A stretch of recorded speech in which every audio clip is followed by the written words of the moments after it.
ಏನಿವತ್ತು ಸುಮಾರು 5 ವರ್ಷದಿಂದ ನಾನು ಅಧ್ಯಕ್ಷ ಆಗಿದ್ದೆ. ಸೊ ಮತ್ತೆ ನಮ್ಮ ನಿಷ್ಠಾವಂತ ಕಾರ್ಯಕರ್ತರು ಶ್ರಮದಿಂದ ಮತ್ತು ಈ ಚಿಕ್ಕಮಗಳೂರು ಜಿಲ್ಲೆಯ ನಿಷ್ಠಾವಂತ ಕಾರ್ಯಕರ್ತರ ಶ್ರಮದಿಂದ ಸತ್ಯಕ್ಕೆ ಸಿಕ್ಕ ಜಯ ಅಂತ ಅಂದ್ಕೊಂಡಿದ್ದೀನಿ. ಸೊ ಇವತ್ತು ಎಲ್ಲರೂ ಈ ಒಂದು ನಮ್ಮ ಟೀಮಿಗೆ ಆಗಿದ್ದಂಥ ಅನ್ಯಾಯ ಮತ್ತು ಭೀಮ್ ಆರ್ಮಿ ಸಂಘಟನೆಗೆ ಆಗಿದ್ದಂಥ ಅನ್ಯಾಯವನ್ನು ಇಡೀ ಇವತ್ತು ಚಿಕ್ಕಮಗಳೂರು ಜಿಲ್ಲೆ ನೋಡಿತ್ತು. ಸೊ ಎಲ್ಲರೂ ಕೂಡ ಒಂದು ಮನಸ್ಸಲ್ಲಿ ತುಂಬ ನೋವು ತುಂಬಿಕೊಂಡಿದ್ರು. ಹಾಗಾಗಿ ಏನಾದರೂ ಮಾಡಿ ಒಂದು ನಿಷ್ಠಾವಂತ ನಾಯಕನಿಗೆ ಅನ್ಯಾಯ ಆಗಬಾರ್ದು ಅಂತೇಳಿ ನನ್ನ ಕಾರ್ಯಕರ್ತರು ನನ್ನ ಬೆನ್ನಿಂದ ನಿಂತರು. ಸೊ ಆ ಒಂದು ಸಂತೋಷವನ್ನು ಇವತ್ತು ಇದು ಮಾಡ್ತಾಯಿದ್ದೀವಿ. ಅದೇ ಈ ಸಂದರ್ಭದಲ್ಲಿ ನಾನು ರಾಜ್ಯಾಧ್ಯಕ್ಷರಿಗೂ ಕೂಡ ನಾನು ಅಭಿನಂದನೆ ತಿಳಿಸ್ತೀನಿ. ಯಾಕೆಂತಂದರೆ ಸತ್ಯದ ಕಡೆ ನಿಂತು ಇವತ್ತು ಚಿಕ್ಕಮಗಳೂರಿನ ಎಲ್ಲ ಭೀಮ್ ಆರ್ಮಿಯ ಕಾರ್ಯಕರ್ತರಿಗೆ ಇವತ್ತು ನ್ಯಾಯ ದೊರಕಿಸ್ಕೊಟ್ಟಿದ್ದೀರಾ. ಹಾಗಾಗಿ ನಾನು ನಿಮಗೆ ಒಂದು ಅಭಿನಂದನೆಗಳನ್ನ ತಿಳಿಸ್ತಾ ಇದ್ದೀನಿ.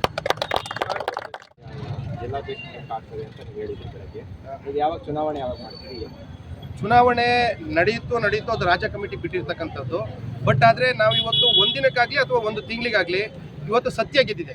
ಅದು ತುಂಬ ಇಂಪಾರ್ಟೆಂಟ್ ಆಗಿದೆ. ಯಾಕೆಂದರೆ ನಾಳೆ ಮನುಷ್ಯ ಇರ್ತಾನೋ ಇರಲೋ ಗೊತ್ತಿಲ್ಲ, ನಾವೇ ಇರ್ತೀವಿ, ಚುನಾವಣೆ ಮುಂದೆ ನಡೆಯುತ್ತೋ ನಡೆಯಲೋ ಗೊತ್ತಿಲ್ಲ. ಆದರೆ ಇವತ್ತು ಸತ್ಯ ಗೆದ್ದಿದೆ ಚಿಕ್ಕಮಗಳೂರು ಜಿಲ್ಲೆಯಲ್ಲಿ. ಯಾಕೆಂದರೆ ನಮಗೆ ಗೊತ್ತಿಲ್ಲದೇ ಇವತ್ತು ಕಾಣದ ಕೈಗಳು ಕೆಲಸ ಮಾಡಿ ಒಂದು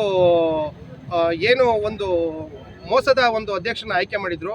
ಸೊ ಅದು ಇವತ್ತು ಜನರಿಗೆ ಗೊತ್ತಾಗಿದೆ. ಸತ್ಯ ಯಾರ ಪರ ಇದೆ ಸತ್ಯ ಅನ್ನೋದ್ರ ಬಗ್ಗೆ ಇವತ್ತು ಜನರಿಗೆ ಗೊತ್ತಾಗಿದೆ.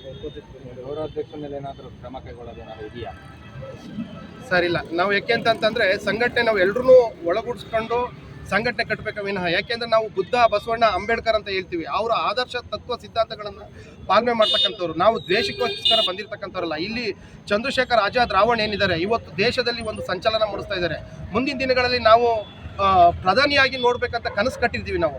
ಸೊ ಇವತ್ತು ಸಂಘಟನೆಯನ್ನು ಬಲಪಡಿಸೋದ ಜವಾಬ್ದಾರಿ ನಮ್ಮ ಮೇಲೆ ಇದೆಯೇ ಹೊರತು ಯಾವುದೇ ಕೇಸು ಮತ್ತು ಸಂಘಟನೆ ಹೊಡಿತಕ್ಕಂಥ ಜವಾಬ್ದಾರಿ ನಮ್ಮಲ್ಲಿ ಇಲ್ಲ ಸರ್. ಹಾಗಾಗಿ ಇನ್ನೂ ದೊಡ್ಡ ಮಟ್ಟಕ್ಕೆ ಚಿಕ್ಕಮಗಳೂರು ಜಿಲ್ಲೆಯಲ್ಲಿ ಭೀಮ್ ಆರ್ಮಿ ಅಂತಂದರೆ ಇಡೀ ಕರ್ನಾಟಕ ನೋಡಬೇಕು, ಇಡೀ ರಾಜ್ಯ ನೋಡಬೇಕು, ತುಂಬ ಕನಸು ಕಟ್ಟಿದ್ದೀವಿ. ಯಾಕೆ ಅಂತಂತಂದರೆ ನಿನ್ನ ಮುಂದಿನ ಜೀವನದಲ್ಲಿ ಭವಿಷ್ಯದಲ್ಲಿ ಏನಾದರೂ ಬಹುಜನರಿಗೆ ಭವಿಷ್ಯ ಇದೆ ಅಂತಂದರೆ ಅದು ಭೀಮ್ ಆರ್ಮಿಯಲ್ಲಿ ಮಾತ್ರ. ಸೊ ಹಾಗಾಗಿ ನಾವು ಸಂಘಟನೆ ಕಡೆ ನಾವು ಸಂಘ ಬಲವಾಗಿ ಕಟ್ಟಬೇಕು ನಾವು ವಿನಃ ಬಿಟ್ಟರೆ ಬೇರೆ ಯಾರ ಮೇಲೂ ಕೂಡ ನಾವು ದ್ವೇಷ ಬೆಳೆಸ್ತಕ್ಕಂಥ ಅವಶ್ಯಕತೆ ನಮಗಿಲ್ಲ. ಬಹಳ ಇವತ್ತು ಸಂತೋಷದ ವಿಚಾರ.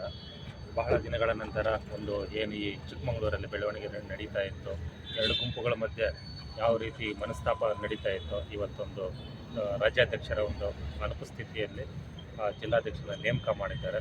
ಎಲ್ಲರ ಪರವಾಗಿಯೂ ನಮ್ಮ ಗಿರೀಶ್ ಸರ್ ಅವರಿಗೆ ಅಭಿನಂದನೆ ಹೇಳ್ತೀವಿ. ಅವರ ಹೋರಾಟ ಸಿದ್ಧಾಂತಗಳಾಗಿರ್ಬೋದು, ಮೊದಲಿಗೆ ಚಿಕ್ಕಮಗಳೂರಿಗೆ ಎಲ್ಲರಿಗೂ ಗೊತ್ತಿರೋ ಹಾಗೆ ಭೀಮ್ ಆರ್ಮಿಯನ್ನು ಮುಂದಾಳತ್ವವನ್ನು ವಹಿಸಿದಂಥವರು ನಮ್ಮ ಗಿರೀಶ್ ಸರ್ ಅವರು.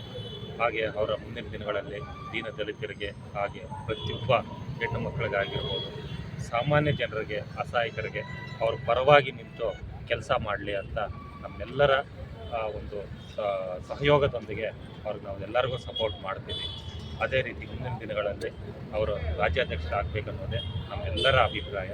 ಅವರಿಗೆ ವಿಶ್ ಆಲ್ ದ ಬೆಸ್ಟ್. ಎಲ್ಲರ ಪರವಾಗಿ ಅವ್ರಿಗೆ ನಾವು ಶುಭಾಶಯ ಕೊಡ್ತೀವಿ.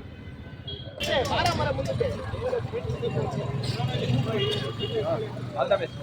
ಜೈ ಜೈ ಜೈ ಜೈ ಜೈ ಭೀಮ್, ಜೈ ಭೀಮ್, ಜೈ ಭೀಮ್, ಜೈ ಜೈ ಜೈ ಜೈ ಜೈ ಭೀಮ್, ಜೈ ಭೀಮ್, ಜೈ ಭೀಮ್. ಜಿಲ್ಲಾಧ್ಯಕ್ಷರಾದ ಗಿರೀಶ್ ಅಣ್ಣ ಅವರಿಗೆ ಜೈ, ಜಿಲ್ಲಾಧ್ಯಕ್ಷರಾದ ಗಿರೀಶ್ ಅಣ್ಣ ಅವರಿಗೆ ಜೈ, ಚಂದ್ರಶೇಖರ್ ಆಜಾದ್ ರಾವಣ್ ಅವರಿಗೆ ಜೈ, ಯಾದವ್ ಸಾರಿಗೆ ಜೈ, ಯಾದವ್ ಸಾರಿಗೆ ಜೈ, ಎಸ್ಕಲ್ ಸಾರಿಗೆ ಜೈ. ಮತ್ತೆ 2017-18ರಲ್ಲಿ ಪ್ರಥಮ ಬಾರಿಗೆ ಆಲ್ದೂರಿನ 4ರಿಂದ 5 ಜನ ಭೀಮ್ ಆರ್ಮಿ ಅನ್ನೋದನ್ನು ಹುಟ್ಟಾಕಿ ಆಲ್ದೂರು ಒಡೆ ಪಕ್ಕದಲ್ಲಿ ಮಾತುಕತೆ ನಡೀತಿದೆ. ಅಲ್ಲಿಂದ ಫಸ್ಟ್ ಪ್ರಾರಂಭ ಇದೆ. ಭಾಸ್ಕರ್ ಪ್ರಸಾದ್ ಅವರು ಮೊದಲನೇ ಉದ್ಘಾಟನೆಗಾರರು. ಆಲ್ದೂರಿಗೆ ಭಾಸ್ಕರ್ ಪ್ರಸಾದ್ ಅವರು ಮೊದಲನೇ ಉದ್ಘಾಟನೆಗಾರರು. ಚಿಕ್ಕಮಗಳೂರು ಜಿಲ್ಲೆಯಲ್ಲಿ ಯುವಶಕ್ತಿಯನ್ನು ಹುರಿದುಂಬಿಸಿದ್ದು ನಮ್ಮ ಆಲ್ದೂರಿನ ದೊಡ್ಡವಾಗಲಿ ನಮ್ಮೂರು ಹುಡುಗ. ಆದರೆ ಗಿರೀಶ್ ಇಡೀ ಯುವ ಶಕ್ತಿಯನ್ನು ಒಡೆದೇಳಿಸುವಂಥ ಕೆಲಸವನ್ನು ಮಾಡಿ ಇಡೀ ಜಿಲ್ಲಾದ್ಯಂತ ಭೀಮ್ ಆರ್ಮಿ ಅನ್ನೋದನ್ನು ತೋರಿಸಿದ್ದಾರೆ.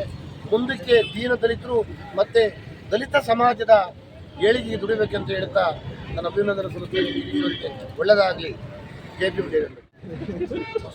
ಈಗ 14ನೇ ತಾರೀಕು ನಮ್ಮ ರಾಜ್ಯಾಧ್ಯಕ್ಷರಾದಂಥ ರಾಜಗೋಪಾಲ್ ಸರ್ ಅವರು ಮತ್ತೆ ಗಿರೀಶ್ ಅವರೇ ಮುಂದುವರಿಬೇಕು, ಜಿಲ್ಲಾ ಅಧ್ಯಕ್ಷ ಸ್ಥಾನಕ್ಕೆ ಸೂಕ್ತವಾದ ವ್ಯಕ್ತಿ ಅಂತೇಳಿ ಖಡಕ್ ಆದ ವ್ಯಕ್ತಿ ನಮ್ಮ ಜಿಲ್ಲೆಗೆ ಸೂಕ್ತ ಅಂತ ಹೇಳ್ಬಿಟ್ಟು ಅವ್ರನ್ನೇ ನೇಮಕ ಮಾಡಿರೋದು ನಮಗೆಲ್ಲರಿಗೂ ಸಂತೋಷ ತಂದಿರೋಂಥ ವಿಚಾರ. ನಮ್ಮ ನಿರ್ಣಯ ನಮ್ಮ ನಡೆ ಒಳ್ಳೆ ಕಡೆಗೆ, ಆಮೇಲೆ ನಮ್ಮ ಇಡೀ ಜಿಲ್ಲೆಗೆ ಒಂದು ಮಾದರಿಯಾಗಿ ಭೀಮ್ ಆರ್ಮಿ ಮುಂದುವರ್ಸ್ಕೊಂಡು ಹೋಗ್ಬೇಕು ಅಂತ ಈ ಸಂದರ್ಭದಲ್ಲಿ ಹೇಳ್ತಾ ನಾನು ಮಾತು ಮುಗಿಸ್ತೀನಿ. ಜೈ ಭೀಮ್. ಚಿಕ್ಕಮಗಳೂರು ಘಟಕದ ಚಿಕ್ಕಮಗಳೂರು ಜಿಲ್ಲೆಯ ಅಧ್ಯಕ್ಷ ಆಯ್ಕೆಯಾದಂಥ ಗಿರೀಶ್ ಅವರಿಗೆ ಧನ್ಯವಾದ ತಿಳಿಸ್ತೀನಿ. ಹಾಗೆ ಈ ಸಂಘಟನೆಯನ್ನು ಸುಮಾರು 5-6 ವರ್ಷದಿಂದಲೂ ಸಂಘಟನೆಯನ್ನು ತುಂಬ ಅಚ್ಚುಕಟ್ಟಾಗಿ ಸಂಘಟನೆ ಕಟ್ಕೊಂಡು ಬಂದಿದ್ದಾರೆ. ಎಲ್ಲ ಯುವಕರಿಗೂ ಕೂಡ ಉದ್ಯಮಿಸ್ಕೊಂಡು ಈ ಸಂಘಟನೆ ಬಗ್ಗೆ ಭಾರಿ ತುಂಬ ಚೆನ್ನಾಗಿ ಎಲ್ಲರನ್ನೂ ಉದ್ಯಮಿಸ್ಕೊಂಡು ಬಂದು ಸಂಘಟನೆ ಕಟ್ಟಲಿಕ್ಕೆ ಯಶಸ್ವಿಯಾಗಿದ್ದಾರೆ. ಕಟ್ಟಕಡೆಯ ದಲಿತರು ಕೂಡ ಯಾವುದೋ ಕಟ್ಟಕಡೆ ವ್ಯಕ್ತಿಯೂ ಕೂಡ ನ್ಯಾಯ ಒದಗಿಸ್ಕೊಡುವಂಥಲ್ಲಿ ಯಶಸ್ವಿಯಾಗಿದ್ದಾರೆ. ಅವರಿಗೆ ಭೀಮ್ ಆರ್ಮಿ ಪರವಾಗಿ ನಾವು ಧನ್ಯವಾದಗಳು ತಿಳಿಸೋಕ್ಕೆ ಇಷ್ಟಪಡ್ತೀನಿ. ಜೈ ಭೀಮ್. ಮುಂದುವರೆದ ಜಿಲ್ಲಾಧ್ಯಕ್ಷರು ಗಿರೀಶ್ ಸರ್ ಅವರಿಗೆ ನಮ್ಮ ಅಭಿನಂದನೆಗಳನ್ನು ತಿಳಿಸ್ತಾ, ಆದರೆ ಇದೇ ಥರ ಮುಂದಿನ ದಿನಗಳಲ್ಲಿ ಜಾಸ್ತಿ ನಮ್ಮ ದಲಿತರಿಗಾಗಲಿ ನಮ್ಮ ಸಮಾಜಕ್ಕೆ ಒಳ್ಳೊಳ್ಳೆ ಕೆಲಸ ಮಾಡ್ಕೊಂಡು ಮುಂದೆ ತಗೊಂಡೋಗೋ ಕೆಲಸ ಮಾಡಲಿ ಅಂತ ನಾವು ಬಯಸ್ತೀವಿ. ಅದರಿಂದ ನಮ್ಮ ಗಿರೀಶ್ ಅವರಿಗೆ ಹೃತ್ಪೂರ್ವಕ ಧನ್ಯವಾದ ಹೇಳ್ತೀವಿ. ಜೈ ಭೀಮ್. ಮುಂದುವರಿಸಿದ್ದಾರೆ ನನ್ನ ಎಲ್ಲ ಕಾರ್ಯಕರ್ತರಿಗೂ, ಮತ್ತು ನನ್ನ ಜೊತೆ ನಿಂತಂಥ ನನ್ನ ಗೆಳೆಯ ಸತೀಶ್ ಆಗಿರ್ಬೋದು, ರಾಕೇಶು, ಹೇಮಂತು, ಸುರೇಶು, ಹರೀಶು, ಬೇಕಾದಷ್ಟು ಜನ ಇನ್ನೂ ತುಂಬ ಹಲವಾರು ಕಾರ್ಯಕರ್ತರು, ನಮ್ಮ ದಿನೇಶ್ ಆಗಿರ್ಬೋದು, ಹಲವಾರು ಕಾರ್ಯಕರ್ತರು ನನ್ನ ಜೊತೆ ನಿಂತು ತುಂಬ ನನಗಿಂತ ದೊಡ್ಡ ಮಟ್ಟಕ್ಕೆ ನೋವು ಪಟ್ಟಿದ್ರು.